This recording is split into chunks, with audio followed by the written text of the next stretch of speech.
Good day everyone, mag-test lang tayo ng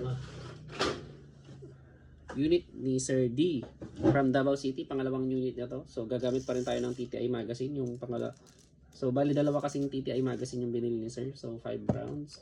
Pinalagay ni Sir is high impact hammer roller, fixed barrel, tsaka chamber, and inner barrel upgrade. So Gen 4 ito. So testing natin. So ayan yung one. Hindi pa. Oops, bakit? Ayaw. Hindi pala. Sorry. Hindi nakaayos ng mabuti. Hindi nakaayos ng mabuti itong one. So, kailangan hindi nakalak to. So, ayan. So, ayan. Hindi na nag-one. Okay. Hindi na. So, ayan siya. Test natin. Yun yung BBs. So, for Sir D of Davao City WG17 Gen 4, firing.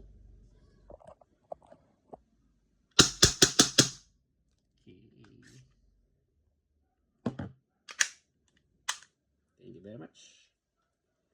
So, ito pala, itong magazine is ano ba to? Paano ba tanggalin tong lock na to? Dito siguro. So, ayan. Kailangan lang, ito yung lock niya, sir. Ito. Tapos, sa kanya po,